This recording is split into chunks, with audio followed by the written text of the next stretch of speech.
ಹೆಚ್ಚು ಕಮ್ಮಿ ಆ 1,000ದಲ್ಲಿ 5 kg ಅಕ್ಕಿಯಲ್ಲಿ ಅವರು ಒಂದು ತಿಂಗಳು ಕಳೆದಿದ್ದಾರೆ.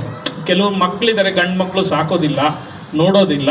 ಆ ಪೆನ್ಷನ್ ಮತ್ತು 5 kg ಅಕ್ಕಿಯಲ್ಲಿ ಒಂದು ತಿಂಗಳು ಖಂಡಿತ ಅವ್ರು ಜೀವನ ಮಾಡೋಂಥ ಭಾಳ ಕುಟುಂಬಗಳಿದ್ದಾವೆ, ಯಜಮಾನರುಗಳಿದ್ದಾರೆ, ಅವ್ರಿಗೆ ಭಾಳ ತೊಂದರೆ ಆಗಿದೆ ಸರ್.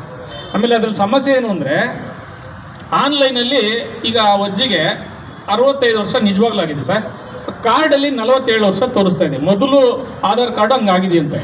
ಅದನ್ನು ಸರಿಪಡಿಸಿದ್ರೆ ಅವ್ರಿಗೆ ಪೆನ್ಷನ್ ಸಿಗುತ್ತೆ. ಇನ್ನು ಕೆಲವು ಆಧಾರ್ ಕಾರ್ಡಲ್ಲಿ ಸಣ್ಣ ಪುಟ್ಟ ತಪ್ಪಿದೆ, ಅದನ್ನು ಸರಿಪಡಿಸಿದ್ರೆ ಇನ್ನು ಕೆಲವ್ರಿಗೆ ಸಿಗುತ್ತೆ. ಆಮೇಲೆ 32,000 ಅಂತ ಹಣ ಪೆನ್ಷನ್ಗಲ್ವಾ, ಈ 32,000ದ ಮೇಲೆ ಯಾರಿಗೂ ಸಿಗಲ್ಲಂಗ ಈಗ ಆದೇಶ ಆಗಿದೆ ಸರ್. 32,000 ಅಂತೇಳಿ ಈಗಿದೆಯಾ, ಪ್ರಾರಂಭದಿಂದನೂ ಇದೆಯಾ ಸರ್? 32,000 ಪ್ರಾರಂಭದಿಂದನೂ ಇದೆ. ಮತ್ತು 40,000, 50,000, 80,000ಕ್ಕೆ VARA ರಿಪೋರ್ಟ್ ಹಾಕಿ ಅವ್ರು ತಾನೇ ಮಾಡಿಕೊಟ್ಟಿದ್ದು.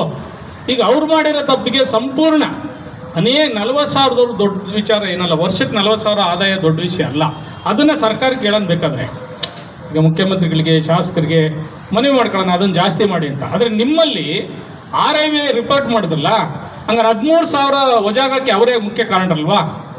ಅವ್ರ ಮೇಲೆ ಶಿಸ್ತು ಕ್ರಮ ತಗೋಬೇಕು ಅನ್ನೋದು ನಮ್ಮ ಒತ್ತಾಯ ಇದೆ ಸರ್. ಮತ್ತು ಇಲ್ಲಿ ನಗರಸಭೆಯಲ್ಲಿ ಆಶ್ರಯ ನಿವೇಶನ ಅಂತ ಕಟ್ಟಿದ್ದಾರೆ ಸರ್. ಬೊಮ್ಮನಕಟ್ಟಿಲಿ ಒಂದು 416 ಮನೆ ಕಟ್ಟಿದ್ದಾರೆ. 2-3 ಸಾವಿರ ಜನ 10,000 ರೂಪಾಯಿ ದುಡ್ಡು ಕಟ್ಟಿದ್ದಾರೆ. 2-3 ಸಾವಿರ ಅಂದರೆ 2 ಕೋಟಿ ರೂಪಾಯಿ. ಈಗಾಗಲೇ 3-4 ವರ್ಷಗಳಾಯಿತು. ಇದು 30 ವರ್ಷಗಳಿಂದನೂ ನಿವೇಶನ ಕೊಡ್ತಾ ಇಲ್ಲ. ಹಾಗಾಗಿ ಆ ಮನೆ ಕಟ್ಟಿದವ್ರು ಬಾಡಿಗೆ ಮನೆ ಕಟ್ಟೋಕ್ಕಾಗ್ದಲೇ ಅವರು ತೊಂದರೆ ತಗೊಳ್ತಾ ಇದ್ದಾರೆ. ಇನ್ನು ಕಲ್ಲಾಪುರ ಅಂತಿದೆ ಸರ್. ಕಲ್ಲಾಪುರದಲ್ಲಿ ಕಳೆದ 50 ವರ್ಷದಿಂದ ಸಾಗು ಮಾಡ್ತಿರೋರಿಗೆ ಮಂಜೂರಾಗಲ್ಲ. ಸರ್ವೆ ನಂಬರ್ 1 74 ಎಕರೆಯಲ್ಲಿ 22 ಎಕರೆ ಮಂಜೂರಾಗಿದೆ. ಉಳಿದಂಥ 52 ಎಕರೆಯಲ್ಲಿ ನಿಜವಾದ ಫಲಾನುಭವಿಗಳು ಎಲ್ಲ SC STಗಳು ಜಮೀನಿಲ್ದವ್ರಿಗೆ ಈಗ 57 ಏನೋ ವಜಾ ಆಗಿದೆ ಅಂತ ನನ್ನ ಮಾಹಿತಿ. 57 ವಜಾ ಮಾಡಲೇಬಾರ್ದು. ಯಾಕೆಂದರೆ ಅವರೇ ಮೂಲ 24 ಜನ ಜೈಲಿಗೆ ಹೋಗಿ 2 ಸರಿ ಜೈಲಿಗೆ ಹೋಗಿ ಅವ್ರ ಹೆಸರಿದೆ. ಕೋರ್ಟ್ ಕೂಡ ಅವ್ರು ಸಾಗು ಮಾಡ್ತಾರೆ ಅಂತ ಕೊಟ್ಟಿದ್ದಾರೆ. ಮತ್ತು ಹೈಕೋರ್ಟ್ ಕೂಡ ಆದೇಶ ಕೊಟ್ಟಿದೆ ಇವ್ರಿಗೆ ಜಮೀನು ಕೊಡಿ ಅಂತೇಳಿ. 57 ವಜಾ ಮಾಡಿಬಿಟ್ರೆ ಅವ್ರಿಗೆ ಜಮೀನು ಹೆಂಗೆ ಸಿಗುತ್ತೆ? ಈಗ ಕೋರ್ಟ್ ಆದೇಶ ಕೂಡ ನಮ್ಮ ಹತ್ರ ಇದೆ, ಇವ್ರಿಗೆ ಜಮೀನು ಕೊಡಿ ಅಂತೇಳಿ. ಇನ್ನು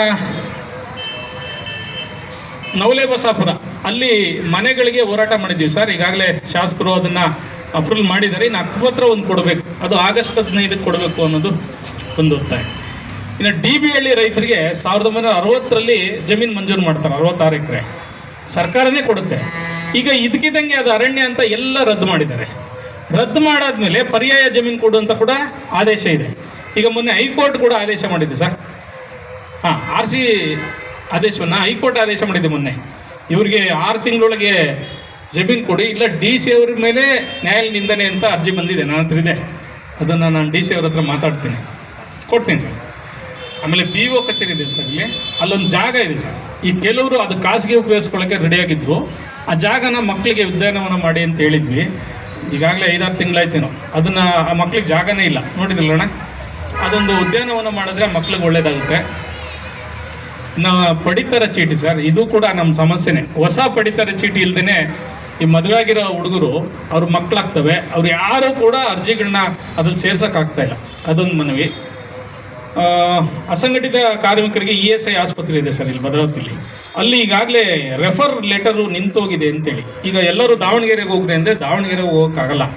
ರೆಫರ್ ಲೆಟರ್ ಸಿಕ್ಕಿದ್ರೆ ನಂಜಪ್ಪ ಇರ್ಬೋದು, ಬೇರೆ ಬೇರೆ ಖಾಸಗಿ ಇದಕ್ಕೆ ಇಲ್ಲಿಂದ ತೊಗೊಂಡೋಗಿ ನಾವು ಹೋಗ್ಬೇಕಾಗುತ್ತೆ. ಇವರೇನು ಹೇಳ್ತಾ ಇದ್ದಾರೆ, ನೀವೆಲ್ಲ ESI ಆಸ್ಪತ್ರೆನೇ ದಾವಣಗೆರೆ ಇದೆ ಅಲ್ಲಿಗೆ ಹೋಗಿ ಅಂದರೆ, ಇಲ್ಲೊಂದು ಪ್ರಾಣದ ಬದುಕಿ ಸಾಯ್ತಾ ಇದ್ದಾನೆ, ಇಲ್ಲಿಂದ ಹೋಗ್ಬೇಕಾದ್ರೆ ಭಾಳ ಕಷ್ಟ ಆಗುತ್ತೆ. ನಿನ್ನೇನೋ ಶಾಸಕರು ಅದ್ರ ಬಗ್ಗೆ ಮಾತಾಡಿದ್ದಾರೆ, ಮತ್ತೆ ಇಲ್ಲೇ ಕೊಡಂಗೆ ಮಾಡಿದ್ರೆ ಅಂತ ಒಂದು ಮಾಹಿತಿ ಇದೆ. ಹಂಗಾದರೆ ನಾವು ಅವ್ರಿಗೆ ಧನ್ಯವಾದಗಳನ್ನ ಸಲ್ಲಿಸ್ತೇನೆ. ಇನ್ನು ಸರ್ಕಾರಿ ಶಾಲಾ ಕಾಲೇಜುಗಳು ಅದು ಗುಣಮಟ್ಟ ಆಗಬೇಕು. ಖಾಸಗಿ ಶಾಲೆಯಲ್ಲಿ ಸರ್ ತುಂಬ ವಿಪರೀತ ಡೊನೇಷನ್ ಇದೆ. ಅದು ಅಲ್ಲೊಂದು ಬೋರ್ಡ್ ಹಾಕ್ಬೇಕಾಗುತ್ತೆ. ಯಾವ ಖಾಸಗಿ ಶಾಲೆಯಲ್ಲೂ ಬೋರ್ಡ್ ಹಾಕಿಲ್ಲ. ಇವೆಲ್ಲವನ್ನು ತಾವು ದಯಮಾಡಿ ಅಧಿಕಾರಿಗಳನ್ನ ಕರೆಸ್ಕೊಂಡು ನನಗೆ ಸ್ವಲ್ಪ ದಿನದಲ್ಲಿ ಅವರು ನೋಟಿಸ್ ಜಾರಿ ಮಾಡಿ ನಮಗೂ ಕೂಡ ಒಂದು ಕಾಪಿ ಕೊಡಿ ಅಂತ ಹೇಳ್ತಾ, ನಿಮ್ಮಲ್ಲಿ ಮುಖ್ಯವಾಗಿ ಈಗ ವಿಧವಾ ಪೆನ್ಷನ್ ಬಗ್ಗೆ ತುಂಬ ಜನ ಅಳಲಿದೆ ಸರ್. ಅದು ಮೊದಲನೇದಾಗಿ ತಾವು ಹೇಳಬೇಕು ಅಂತೇಳಿ ನಾನು ವಿನಂತಿ ಮಾಡ್ತೇನೆ ಸರ್.